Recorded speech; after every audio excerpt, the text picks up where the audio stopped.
What is going on, guys, and welcome back to another video in the series where we are putting a spotlight on some of the best teams that are playing in the Osiris League right now. And in particular, today we are going to be looking at 2359. These guys are an exceptionally good kingdom. They have just won their latest KVK in their Pioneer Kina Blade, and now they are going to be competing in the top 16 match to potentially progress to the top 8. So let's give these guys a call. We're going to be speaking to the leaders of 2359 shortly, and we are going to be able to find out all about this kingdom and how they have managed to come this far. How would you guys, as the leaders of 2359, how would you like to introduce TCG9 to new players? 2359, I would consider like a bunch of boomers. Like there's a lot of like older people here, so we have people from all ages. But if you want like the short, concise answer for that, many lines of like really goofy people that just like to fight and win. Awesome. Yeah, I think I noticed that in this KVK with you guys.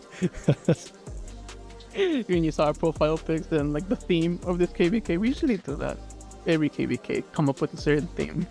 So actually, if you want to just describe, just tell us about like the structure of the leadership, who's involved in that. Our team is made up of many people from around the world, so sometimes it's a little tough to find playtimes for a practice match, for example. Our team is made up of 4 lanes, where we split the players, and well, obviously we have coordinators for each lane, and I'm running what we call Inner B, which is the offensive lane on the Desert Altar. Yeah, so we do have a dedicated team. To keep the balance, so it doesn't, all the work doesn't fall on one person. I mainly organize the full plan for the matches, so like where people need to be, what their responsibilities are. Mark is one of the captains for the old team. We have a few more. I guess it's better for people to know like what the ins of 2359 are when it comes to OL, if that's a section they're interested in. Yeah, I think people are definitely interested to know more about 2359. I mean, getting to the top 16 is a pretty big deal, and you guys are going to have the chance to get some revenge.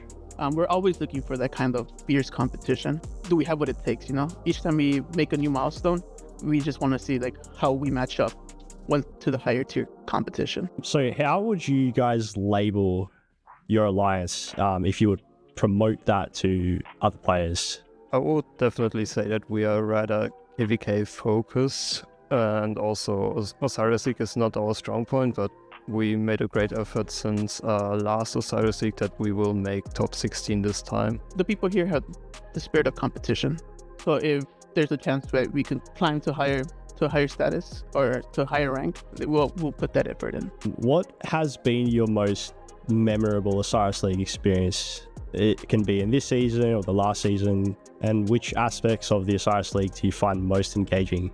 For me, the most memorable is kind of a low point from 2 seasons ago when we didn't make top 32 because we lost a match by 2 points. Most engaging for me is the competitive nature, and I would be lying if I didn't say the rewards are also engaging. Again, this gives us some stuff to do outside of KVK.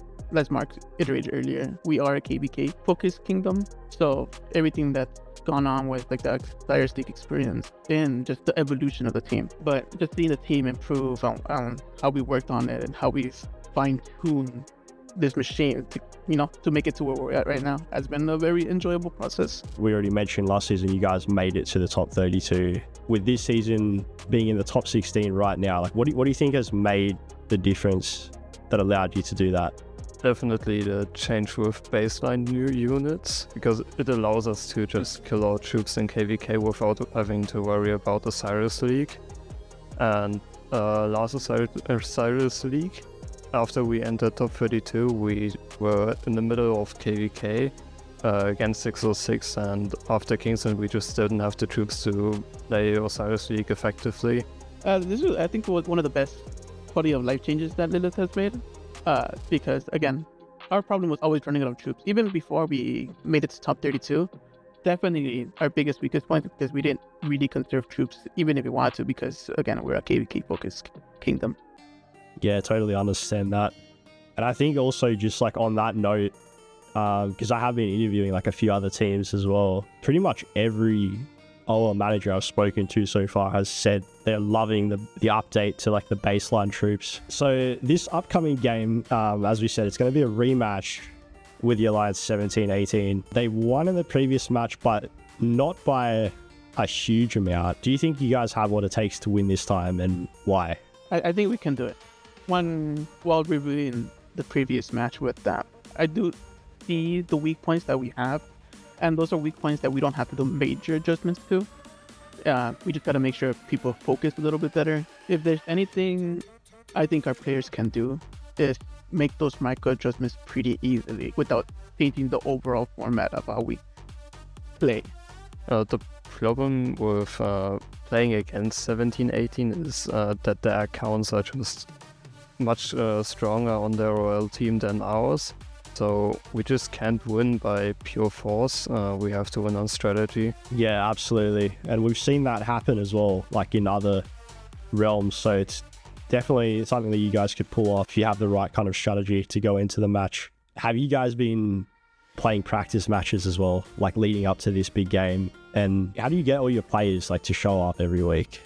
Since Kingsland and like opening of Zone before Kings in this KVK, we haven't done practice matches, and also because baseline units do not take effect in practice matches, it doesn't really make sense to do practice matches. But before Osiris League we did a lot of them, and it was basically a sentiment: show up for practices and you will be on the team, and if you don't show up you will not be on the team.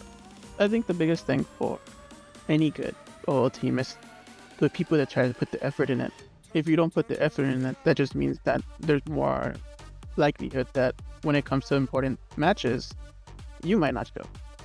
So I'd rather have a consistent base that will show for practice, for the matches, and I'll give priority to those players. But that was the biggest thing for them to show up. A lot of people did show up to the practices. We did have full 30 rosters, so our team gravitated to those that actually came and showed up. That is impressive, yeah, to have 30 players show up to a practice match.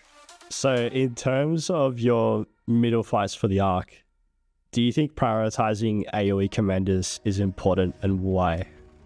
I would definitely say that the AoE commanders give an advantage, but considering that most people in our Osiris League team don't have like the extra sets to do completely different presets for middle fights, it's not some micromanagement that we have looked into for now.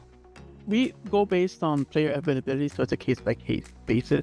Again, not everybody has all the good commander pairs or AoE commander pairs. Unfortunately, there's no feature yet where you could choose. Spoken a little bit about like the micromanaging. So how much micromanaging actually do you have involved in your team strategy? We have some, but not super extensive. Like, oh, you should do this with that march, or this with the other. We just have like a general outline of what your main responsibility is, whether it's making sure that you have a troop in a certain structure. Maybe again, I don't want to expose too much, but we do have dedicated roles for certain people. So 2359, you guys have been a highly successful kingdom both in KVK, and now you're in the top 16 for Osiris League. What are some of the tips that you guys can share with the community that helps you to balance between these two game modes? Well, for me, I think one of the biggest things is the amount of effort you want to put in to learn the game modes. So again, KVK, you just can't simply board drop and then expect everything to work out. You gotta make sure you organize either a team that builds it or having the right people on random teleport to make sure they're near the section. Who's leading markers, who's leading the voice calls. Same thing with Arc of Osiris. You have to have the right people to organize that small group of people as well. There's a lot of top teams that have taken years and years, working with their players, devising strategies to improve and to keep their top standing. There's very little right now, or very few teams that have tasted top and have fallen off. They haven't, because they've been putting that constant effort into. That is very true. Yeah, those top teams have really just mastered the art of Osiris League, and it's showing every season, isn't it? Eventually, hopefully, we'll get there as well. But again, it's we got to put that effort in. This latest season line of Osiris League, we've seen some updates to the Arc map, and also they've added a few additional skills into the game mode as well. What do you guys think about the new map and the skills? Do you feel like it's added an extra layer of competitive gameplay, and how has your team adapted to the changes?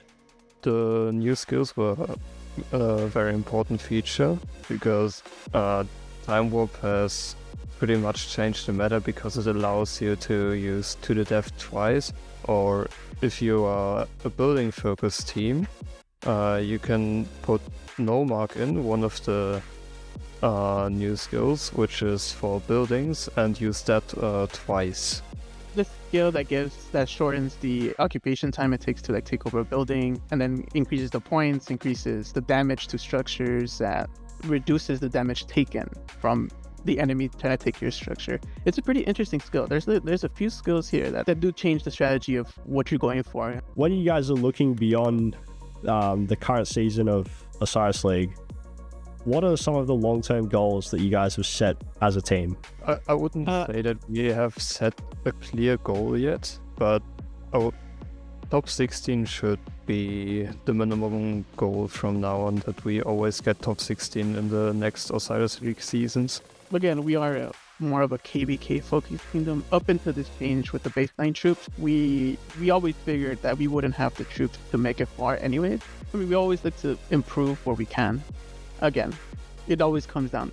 There's a lot of circumstances that happen for certain people. Maybe they're not as available as they used to be, or maybe we get some new blood in that really, give a big increase of firepower for these matches. Like we don't know. So I like to take it one season at a time. So guys, I want to thank you both for giving all your insight to the community. If there's any players who are looking at migrating to 2359, where can they find out more information about your kingdom, and like what are some of the requirements that you guys are looking for as well? Just to reiterate, we are a KBK focused kingdom. We are not an OL focused kingdom. We might make that transition where we could do both, but for now, I want people to know that that's the goal for 2359. If there's anybody you should reach out to, you can just always check our alliance board. Just spam FatCat. You see FatCat in your DMs, you do the same. Just hit them, FatCat King, Q or Pally for any recruitment. So there you have it, guys. If anyone's interested, make sure to message FatCat on the alliance board of 2359. Hope that you guys will consider joining them for the next season.